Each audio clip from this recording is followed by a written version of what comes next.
رب اشرح لي صدري ويسر لي أمري واحلل عقدة من لساني يفقه قولي.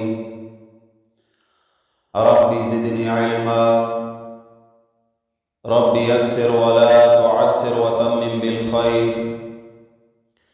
أعوذ بالله من الشيطان الرجيم. بسم الله الرحمن الرحيم. قل من كان عدوا لجبريل فإنه نزله على قلبك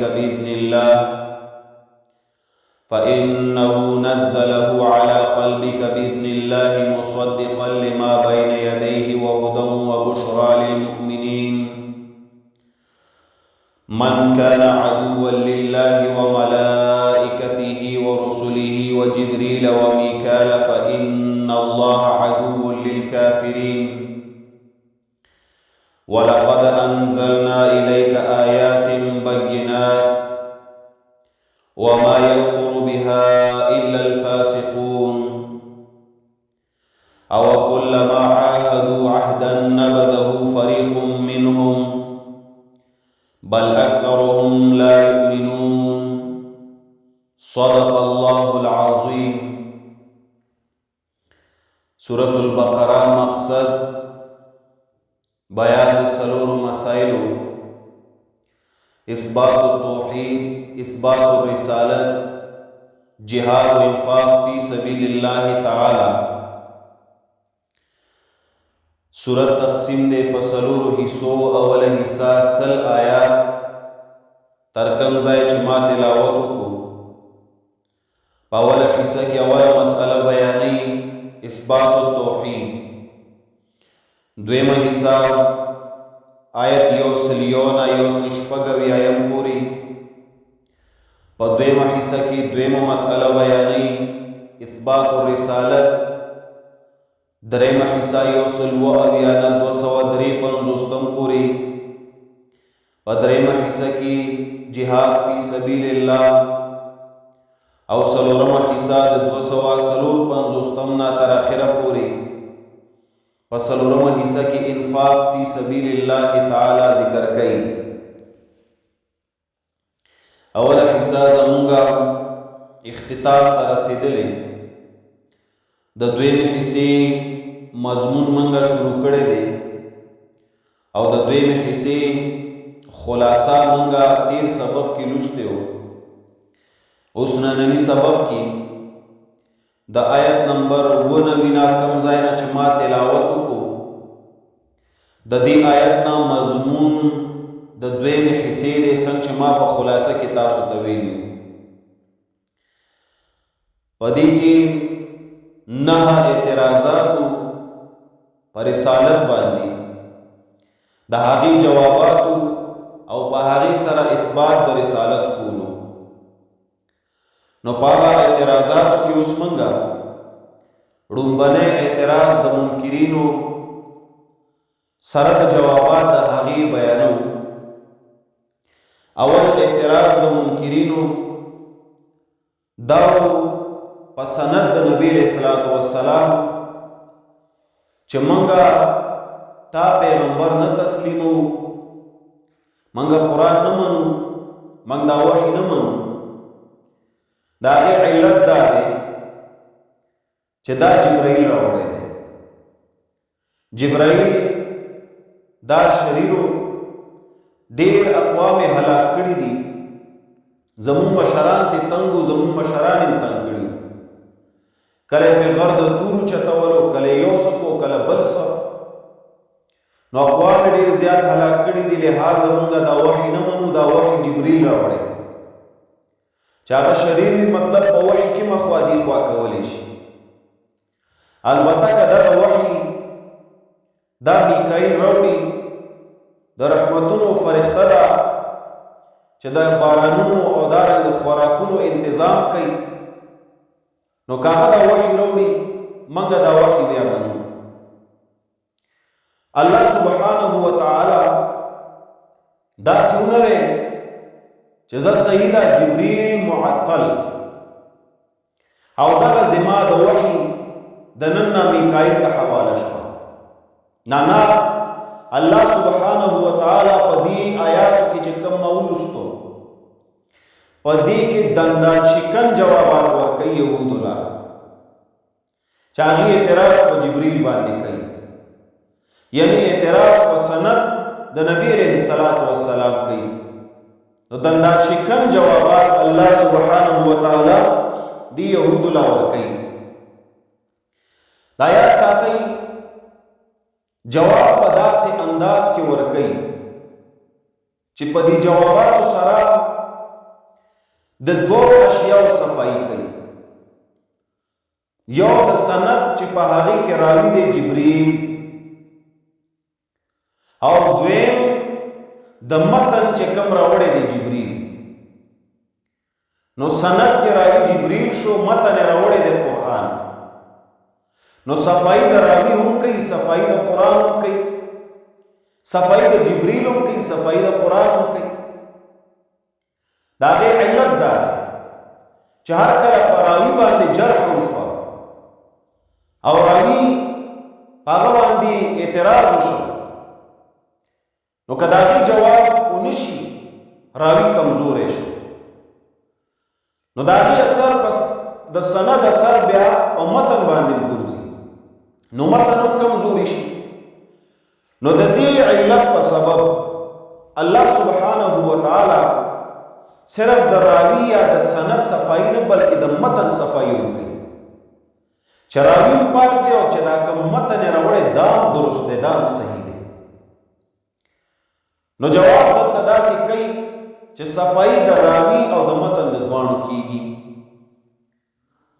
بل خبر یاد وساتئ، یهود زیاتر مولیان او مولیانو ته دا پته ده چې اعتراض په سند باندې وشي نو مسله خپل ختم شي. سند چې ختم کی مسله خپل ختميږي. جبرئیل چې هغه خلکو ته داسې سرګن کی چا خائن دی خیانت کړي، نو چې صحیح راوړي دي نو لازم ده چې به خیانت کړي. نو مولیانو له پته یعنی اعتراض چې کوي او په سند باندې کوي لکه يهود. د دې وجه نه زمون په شریعت کې په دین اسلام کې سند ته ډیر اعتبار حاصل دی. عبد الله ابن مبارک رحمه الله هغه فرمایي، هغه وی ان الاسناد من الدين، بشکا سند دا د دین حصہ ده، سند د دین نه.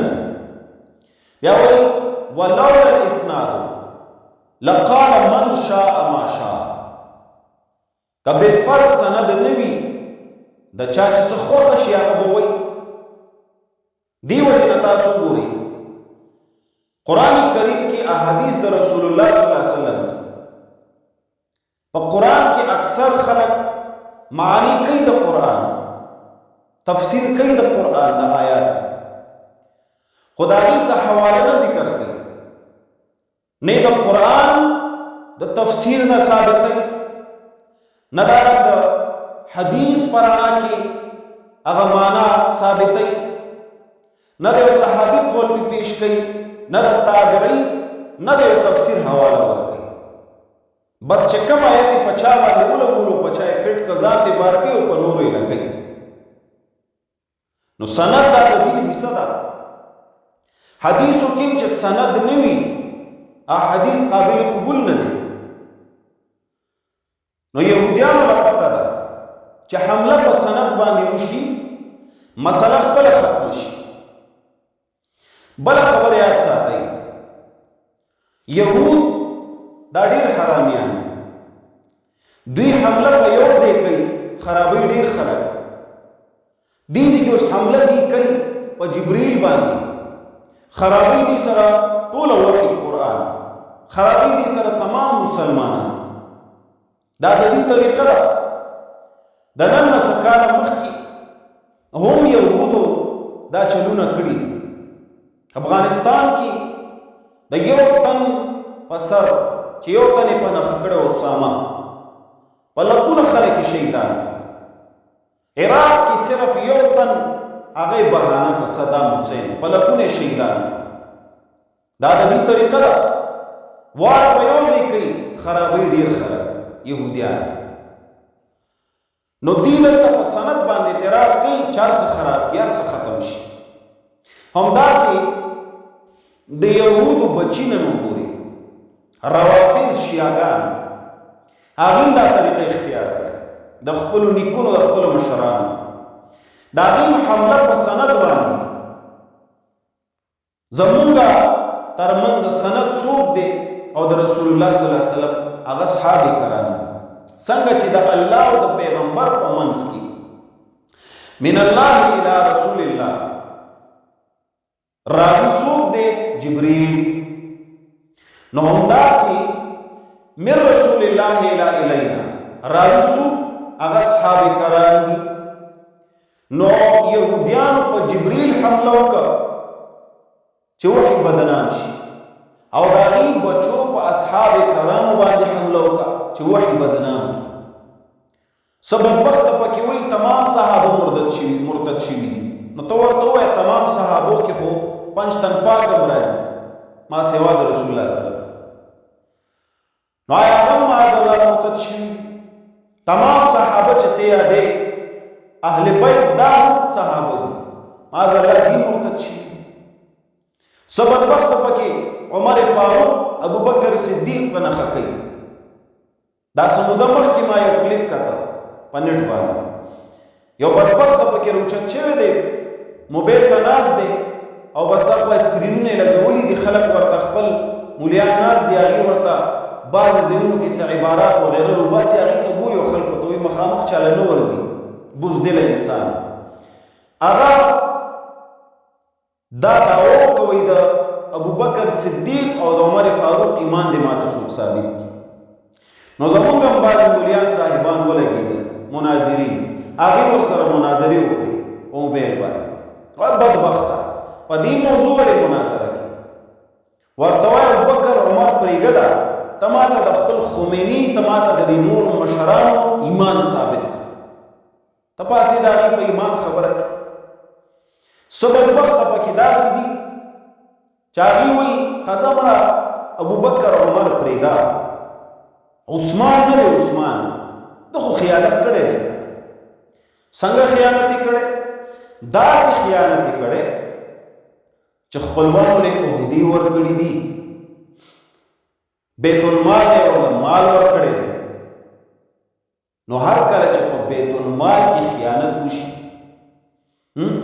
خلافت په امور کې خیانت وشي، نو مطلب د دې خبرې دا دی چې قرآن کې هم خیانت کړی دی.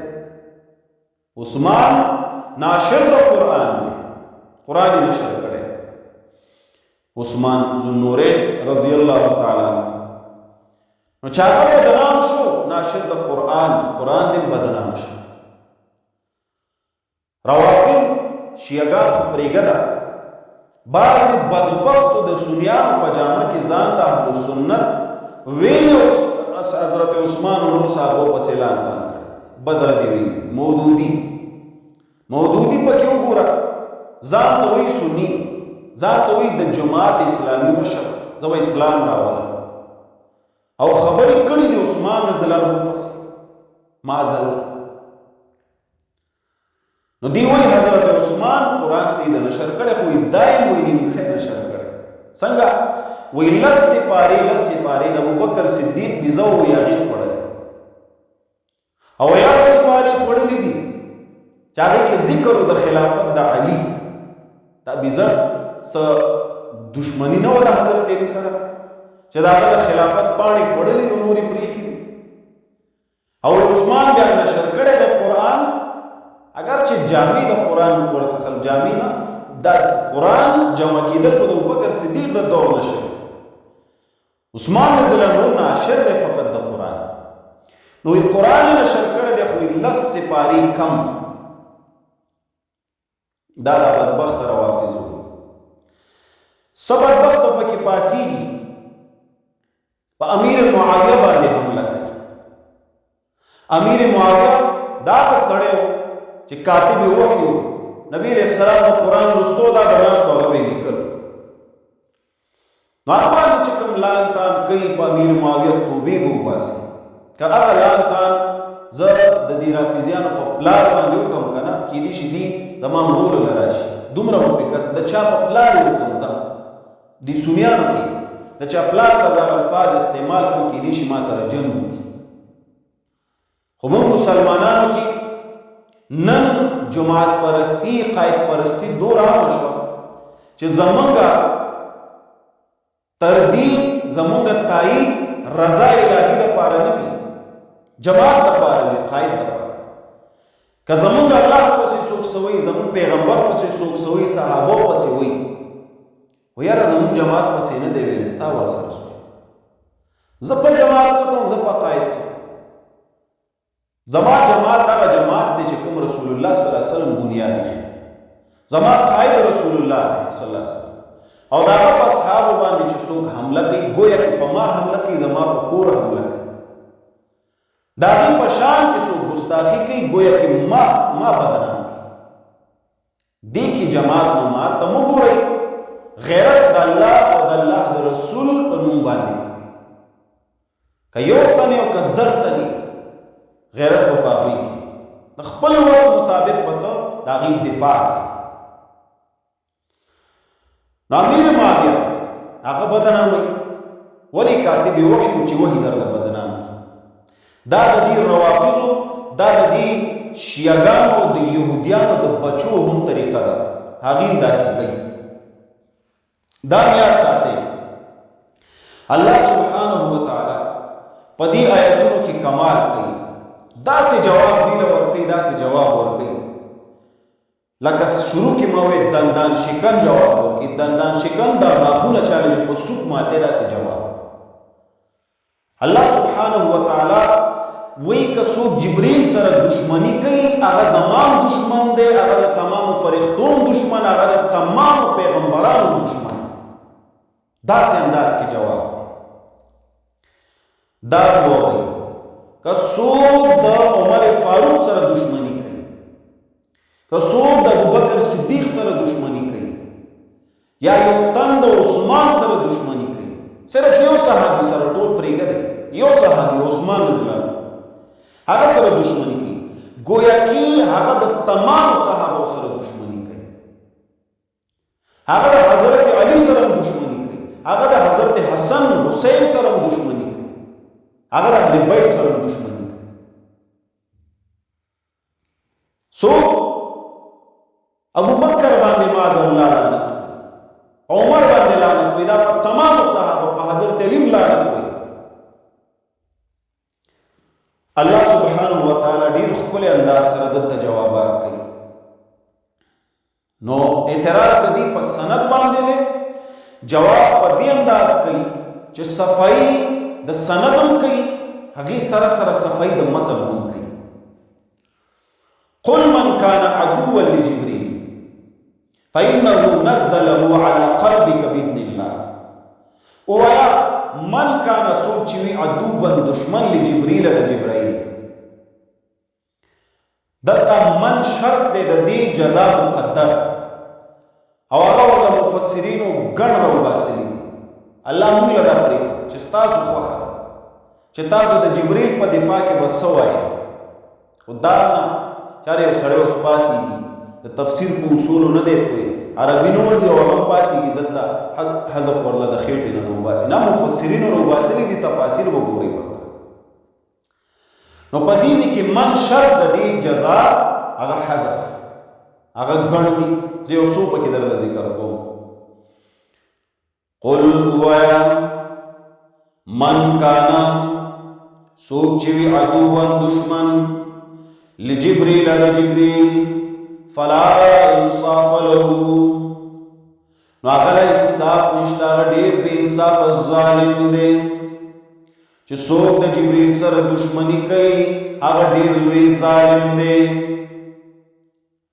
یا بل قل ویا من کانا هغه څوک چې وي عدوان دشمن لجبريل د جبريل فهو کافر نو دے کافر دے دا کافر دے اول ظالم دے چې جبريل سره دشمنی کوي دویم کافر دے چې جبريل سره دشمنی کوي دریم قل من کان ویا هغه څوک چې وي عدوا دشمن لجبريل جبريل فهو مجزي بأشد العذاب نو دا مستحق دے پدی باندې چې سخت سزا ورکړي شي ولی دا ظالم دے دا کافر دے دا مستحق د شدید عذاب دے دا اس کا ہر سوک بھی فإنه نو دا حذف چې موږ راوستو دا د جواب اول شي سو په جبريل په سند باندې اعتراض کوي دا جواب اول څه شي دی ظالم دی کافر دی لایق د عذاب دی دا د یو جواب فإنه نزله على قلبك بإذن الله دا علت د جواب دی نه کی جواب بل خبر یاد سه دا سند هم دی د رسول الله صلی الله علیه وسلم فإنه یقینا دی جبريل نزله راوڑے دے دی قرآن لرا علا قلبک استا پزڑو باندی بذن اللہ پا حکم داللہ داللہ پا حکم استا پزڑے راوڑے دے خود چا پا حکم دا اللہ پا حکم گورا جبرائیل راوڑے دے دا قرآن داللہ پا حکم اللہ نے راوڑے چاہے راوڑے دے علا قلبک استا پزڑو باندی نبی علیہ السلام پزڑو اے نبی علیہ السلام جبرائیل راوڑے دے قرآن دا اللہ نا چاہتا رسول اللہ تا منس کی دا راویش دا سند شدا رسول اللہ صلی اللہ علیہ وسلم بلا خبرہ دیزی کیوئی قرآن راوڑے دے خو چرتے راوڑے کمزی تے راوڑے علا قلبی کستا پا زڑ باندی دا نبی علیہ السلام زڑ باندی وستا پا زڑی دا قرآن نزول کرے دے قرآن راوڑے دے خو کمزی تے راوڑے ستا پا زڑ باندی دا دی وجہ صدا دا قرآن کریم مقام سشے دے اغاز مونگا زڑ دے دا نبی علیہ السلام زڑ مبارک دا یاد ہو ساتی زڑ مقام دا قرآن چھ قرآن نازلی گیا قرآن سوک یادین و اغی زڑ تا کوزی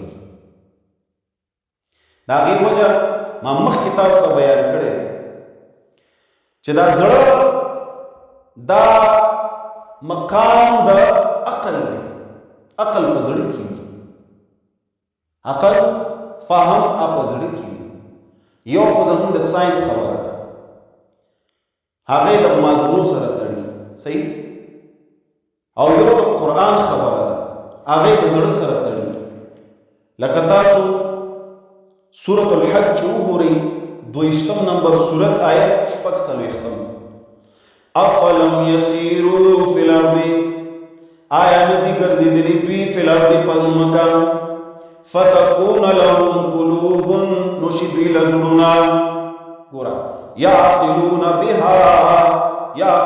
بها چقل حاصلی بها پدی سرا عقل مقام کمزش قلوب بعض احبابی فتکون لهم قلوب یاکلون بها قلوب موائی لا بندگانو لک الفاظم درست پیدان دا قرآن حق دے پتا چتا قلوب وی دا دوی سپی دی یاکلون بها تا طول مانا بدل نو لهم قلوب یعقلون بها دا دوی زرون دی عقل حاصلی ویا حاصلی پدی سر دا عقل مقام کمزش قلب شدا دا قرآن آیت پدی دلیل شد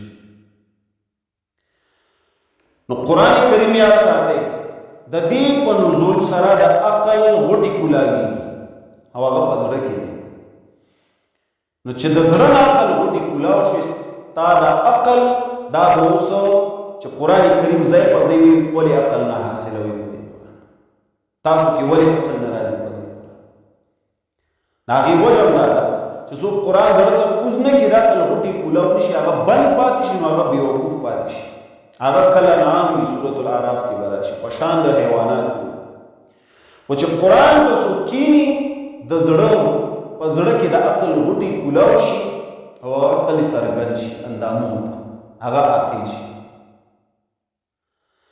نو یو دا سائنس خبره چه دا عقل مقام زڑا ندی سائنس یاد ساتے دا بدلی دی وقتا قرآن نه بدلی. قرآن کریم چې څه ویلي دي نو لا تبدیل لکلمات الله، هیڅ بدلیدل نشته د الله کلمات. ساینس چې څه ویلي دي بدل شوي دي، وقتا فوقتا تیوریانې د هغې ریجکټ شوي دي، او چې اوس دیزې سره یې تړي نو یو وخت به راشي انشاءالله زما دا خبره یاد ساتئ که زه یا نو چې دا خبره به د ساینس ریجکټ کیږي او منلی کیږي به د قرآن خبره. او ایمان دی ته وایي چې ستا سترګې ستا غوږونه دا یو څیز ګوري نه او ته په هغې یقین وکړي د قرآن په حکم باندې. ساینس خو بیس په ابزرویشنز باندې، ابزرویشن تا نه وي کړی خو تا د زړه نه ومنله، یقین دې وکړه نو دې ته ایمان وي. او زمونږ به دا ایمان دی. په دې آرټیکل هم لیکلی شي چې دا خل مقام زړه دی، خو هغه به دا پروف دی، داسې پروف کړي نه دي. آینده وخت کې به انشاءالله دا پروف شي، دا یاد ساتئ. فإنه نزله، یقینا دی جبریل راوړی دا قرآن علی قلبک ستا په زړه باندې، خو بإذن الله په حکم د الله. لکه بعضې بدبخت روافظ وایي جبریل وحی راوړو علي ته، غلط شو، لاړو رسول الله ته صلی الله علیه وسلم. دلته وایي بإذن الله په حکم د الله، د الله په حکم یې راوړی دی علی قلبک ستا په زړه باندې. الله امر ورته شوی چې نبی علیه السلام علیه وسلم. یو جواب موږ وکړه ظالمان دي، کافران دي، لایق د عذاب دي. اوس دویم جواب، په هغه جواب کې صفائی د چا شو د راوي د سند. اوس په دې بل دویم جواب کې مصدقا لما بین یدیه صفائی کوي د متن.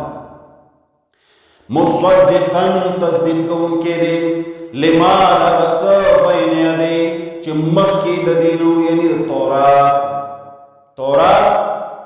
مخکې د قرآن نو قرآن دا خو مصدق دی، دا مصدق. نو هر کله که تاسو په دې مصدق باندې اعتراض کوئ نو مصدق باندې هم ستاسو اعتراض راغی. دا خو تصدیق کوونکی دی د تورات، دا وایي چې تورات حق و جانب د الله نو راوړی جبریل. په تمام پیغمبرانو وحی جبریل راوړی دی. نو تورات دا د جانب د الله نو موسی علیہ السلام ته ملو شو. قرآن دا تصدیق کوي، قرآن مصدق دی، تورات مصدق دی. نو هر کله چې مصدق باندې اعتراض کوي نه مني، مصدق په درجه اولا سره بیانوي. دا بل جواب. که تاسو وایئ چې قرآن صحیح نه دی، تورات هم صحیح نه دی، بې ایمانه شوئ، بیا به څه؟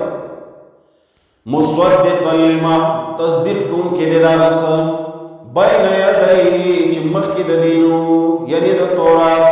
دا دویم جواب، صفائی د څوک د متن د قرآن. دریم جواب، دا هم صفائی د متن وهدن او هدایت دی. دا څه شی دی؟ هدایت.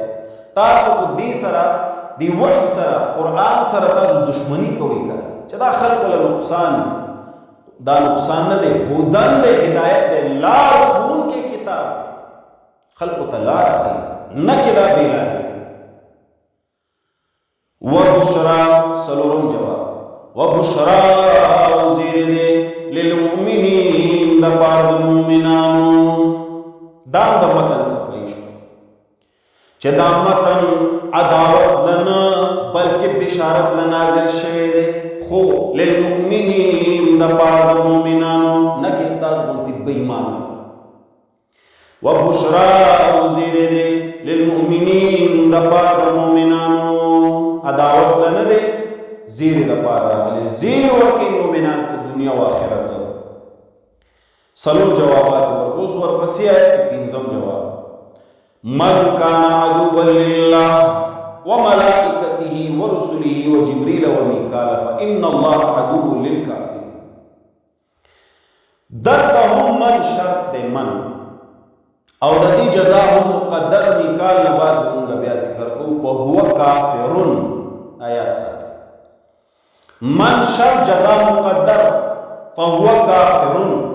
من کان سوک چوی عدوان دشمن لله الله وملائكته او د فرښتو د الله ورسله او د پیغمبرانو د الله وجبريل او د جبريل وميكال او د میکائیل ویل شي میکال ویل شي جبريل ویل شي جبرائیل ویل شي نو څوک چې د دې دشمن وي نو سور له حذف وبس فهو کافر نو دې کافر دې دا کافر څوک چې د الله سره دشمنی کوي د الله وحدانیت سره دې کافر دی څوک چې د یوې فرښتې سره دشمنی کوي دې کافر دی څوک چې د یو پیغمبر سره دشمنی کوي دې کافر دی څوک چې جبرائیل میکال سره دشمنی کوي دې کافر دی جبرائیل میکال یو د اشکال د ترازی وکیشه چار کله ملائکته ملائکه ذکر پدې کې خو جبرائیل او میکال دوه شامل رستو تخصیص ولې وکړو دې ته وایي تخصیص بعد التعمیم تخصیص ولې وشو پدې ځای د جبرائیل او میکال د دې جواب یو شرافتهما لوجه د دې د عزت ځکه د جبرائیل په عزت هم وشو او د میکال په عزت میکائیل وجه دا جبرائیل باندې خو ځا کویږي تاسو چې حمله وشو چې مونږ یې نه منو شریر دی ټیک دا د عزت بحال کولو د پاره د خلکو په نيز دلته په تخصیص سره ذکر جبرائیل دې سره چا دښمنی کو جبرائیل سره بدل اب کافر میکائیل ول ذکر کا ځکه دی جبرائیل ډایرکټ بدنامول او میکائیل انډایرکټ بدنام چې جبرائیل شریر دی هغه وحی ورکړ نو آیا میکائیل مستحق نه ګڼه میکائیل هغه وحی دا ذمہ داری نه ورکړ یو قسمه دا قسم کړي ځکه دا غم ذکر وشو نو یو جواب لشرافتهما د پاره د عزت د دوی دویم جواب لذکرهما فی السؤال یا د دې ذکر او د هغه په سوال کې چې جبرائیل موږ نه منو میکائیل دی وحی وړي ځکه د دوانو ذکر بر خبره جبرائیل او میکال دا یاد ساته پشان د اسرائیل دا عبرانی نومونه دي په عبرانی ژبه کې یعقوب علیه السلام ته اسرائیل ویلو قرآن ما بشان نقل په عبرانی ژبه کې جبرائیل ته چې موږ اوس ورته دا هغه عبرانی الفاظ دي میکال دا عبرانی الفاظ دا قرآن ما بشان نقل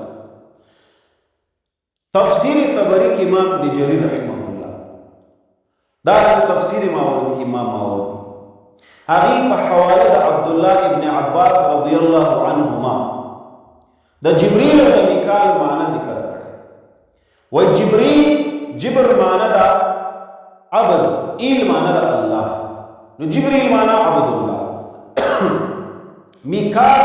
میکا معنی دا عبید ایل معنی دا الله عبید دا معنی ورته ذکر کړی دی په حواله د ابن عباس من کان عدو لله وملائکته ورسله وجبريل وميكال یو اشکال ز جبريل میکال او سيو پاغي اعتراض او یو اعتراض او بل ویرا وهي غلو اخو ټیکو دانی ذکر د دې لله ملائکته او رسله د ذکر څه ضرورت نو یاد ساته جبرائیل چې چا وحی راوړو الله زکه عدو لله ذکر جبرائیل چې د کم ځای راتواته د ملائکه سردار زکه ملائکته ذکر دا د تمام فرښتو سردار تاسو باغی اعتراض کړی دا په ټولو فرښتو شو دا نه د جبرائیل او بهتر سو په فرښتو چې تاسو غواړئ ورسوله او پیغمبران ذکر کوي ټول پیغمبرانو له جبرائیل او راوړي جبرائیل نو کتا سوې چې رسول الله له دې راوړي ان نور پیغمبرانو له چې راوړي هغه سره وسکي دا ذکر کوي فإن الله یقینا الله عدو للکافرین دشمن دې د کافرانو دا علت شي الله دشمن دې د کافرانو دشمن دې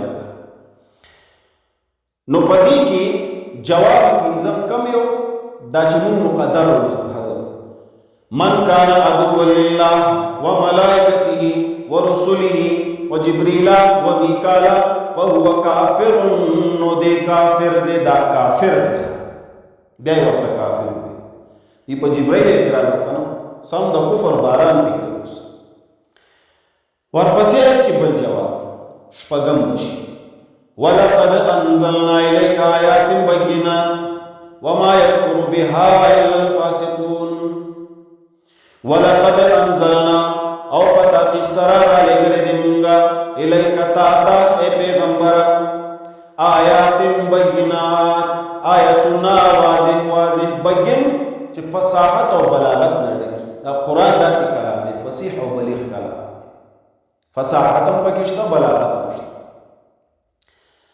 آیات بینات واضح واضح دي آیاتونه هر څوک پې پوهېږي هر څوک دا تش د مولا کتاب نه دی د مفتی کتاب هر څوک پې پوهېږي ماشوم کینو ماشومان پوهېږي زنانه کینو زنانه پوهېږي الحمدلله زما نور درسونه دي آنلاین دي نو په هغې کې ماشومان هلکان د سړو جدا درس دی الحمدلله په قطر کې ملګري ناست دي په دوبۍ کې وي په سعودي کې وي پېښور پاکستان خو ډک دی دلته هم شته الحمدلله د سړو درس کې خلک کینی هغې کې ماشومان هلکان هم د هغې هم زده کوي بیا بل درس زما د زنانو درس وي نو هغې کې بیا د پېښور ډېر خلک په هغې کې د چراغ او په هغې کې د پېښور د حاجي کیم او دارن نور علاقې دي تخبۍ د مردان او دیر وغیره ډېر ځایونه دي الحمدلله زنانه هم زده کوي قرآن خو ګران نه دی آیات بینات دی انکار څوک کوي د دې واضح آیاتونو وما یکفر بها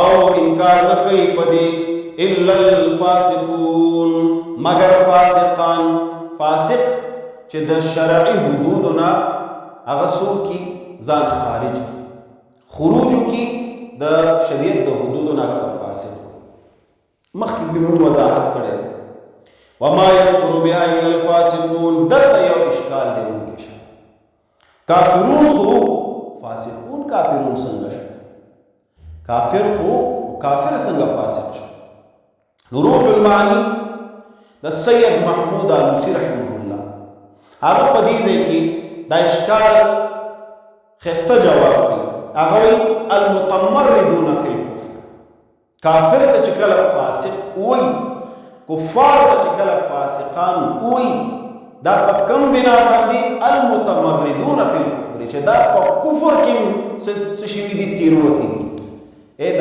کفر آخري حد ته رسېدلي نو لنډو الفاظو کې به زه تاسو ته وایم وما یکفر بها الا الفاسقون معنه څه شوه د دې معنی شوه بدترین کافر کافر ته چې کله فاسق وایي دا یاد کړئ د دې مطلب دا دی چې بدترین کافر اوس یې ورته بدترین کافر ما تاسو ته وویل دندان شکن جوابونه ورکړي او ورته وایي ظالم دی کافر دی د سزا مستحق دویم جواب یې که د قرآن نه انکار کوي تورات هم نه مني که تاسو وایئ قرآن نقصان دی دا خو هدایت دی که تاسو وایئ چې دا عداوت دی دا خو بشارت دی که تاسو جبریل میکال سره دشمنی کوي کافر یې بیا اوس ورته زه وایي تاسو بدترین کافر یې بدترین کافر دا هغه خلکو ته وایي وما یکفر بها او انکار نه کوي په دې الا الفاسقون مگر فاسقان دا شپږم جواب او دا د صفایي د څه دپاره شو د صفایي د متن دپاره د قرآن ډېر صفایي وي ولې جبریل سره د دې څه دشمني اصل دشمني قرآن سره ده په جبریل دې څه اصل دشمني په دې کلام سره په ما څوک څه کوي اصل دشمني د قرآن سره وي لکه زما کار الحمدلله همدا قرآن بیان چې ما سره څوک دشمني کوي د دین په بنا باندې هغه اصل کې قرآن به بدي شي دا درس به بدي شي او کلما عهدوا عهدا نبذه فريق منهم بل اكثرهم لا يؤمنون بل جواب او کلما آیا هر کله عهدوا چاهدو کی دوی عهدا یو عهد یا عهد کړي وي دی عهد نبذه غرزي غیلا ماته غیلا فريق منهم یو ډله د دوی نه آیا هر کله چې لوس کړي او لوس نبذه غرزول غیلا یعنی مات کړي غیلا فريق منهم یو ډله د دوی نه بل اکثرهم بلکې زیات د دوی لا یؤمنون ایمان لري بې ایمان دي او کلما هر کله دې ځکه مفسرین ګرځي چې دا عهد نه مراد کوم عهد دی. عهدو عهدا نبذه فریق منهم. نو یو جواب د دې کلما سره درله خبره ختمه کړه. هر کله مراد د تمام لوزونه شو د دې بدبخت دي چې هر کله لوز کړي دی هغه مات کړي. او کبه ډیر شوق وي د مفسرینو صاحبانو ګرځي دی پسې چې دې ځکه عهد نه مراد څه شی دی. نو جواب به هغه خون کی چې استاد دې مضمون سره مربوط جواب دی. دې ځکه د عهد نه مراد څه شی دی چې دې ځکه کوم عهد دوی کړي دا اوري داس درته عهد دوی د څه شي کړي لږ ورته غور وکړي. اعتراض کې ویل جبرئیل نه منو، البته که میکائیل وروړي منو. د میکائیل د وحی د منلو دې څوک عهد موږ دا منو. الله پاک دې ځکه دا جواب کوي چې دا بدبخت دې لوزونه مات کړي دی او ماتې دي خو جبرئیل دی وروړي، جبرئیل دی نه وروړي، میکائیل دی وروړي. میکائیل نو الله دا لوز به ماتې ضرورت څه دی. او کلما آیا هر کلا عهدو چاہت کڑے دوی عهدن یو عهد نبدو مار کڑے غیر فریق صرف یو قسم چداز ہوئے یو مولا فریق ڈلی منهم دوینا ڈلی اغیب دا لوزونا ماتو پشارش بل اکثرهم بلکہ زیادہ دوینا لا یؤمنون ایمان نروڑی دا مون جواب زیاد بدوی کی لگ خلق نہ چتا سو یو سو کسان نہ اکثر و اکثر فریق و فریق ڈلا اکثر و زیاتر پدی کی سدی بیمانا د مولیانو کو ڈلو کی خان او مولیانو کی بکثرت سره بیمانی بکثرت سره کم خلق دی چاغي د ایمانداري مظاهره کوي او هغه د دین اسلام د نفاذ لپاره کوشش جهاد کوي د الله په لار کې بحمد الله څنګه په افغانستان کې وشو او دی علماء دا حق پرست دوی په صحیح معنی د اسلام قوانین نافذ کو کوي بیا او لوی مولیانو کته داوی کولی موږ قرآن نافذو قرآن نافذو قرآن د قرآن کله نافذو د دې نفاذ کله کیږي. یاد ساتئ یو خبره قرآن کریم داسې یو کلام دی چې د دې خپل حقوق د آخري حق د دې څه شی دی د دې نفاذ.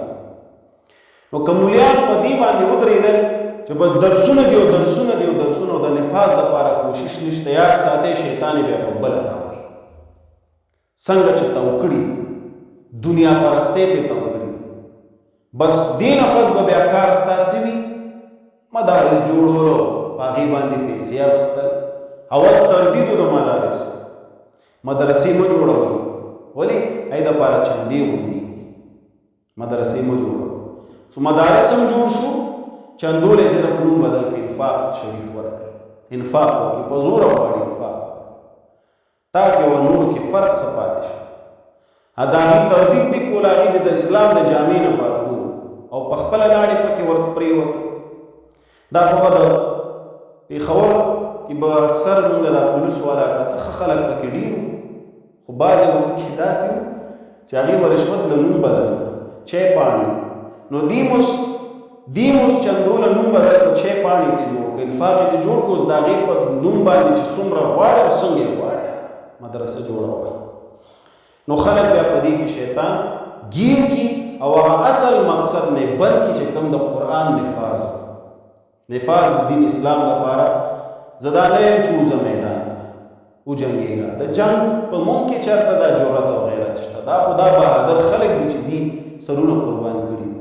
البته دا خلق خوشته کړه په دې خو کم از کم دومره کولی شو چې مونږ عوام وو د دې د نفاذ غږ او مونږ کې هغه ایمان کړو سره د قرآن د درسو سره د رسول الله صلی الله علیه وسلم د حدیثو د بیانونو ایمان نشته.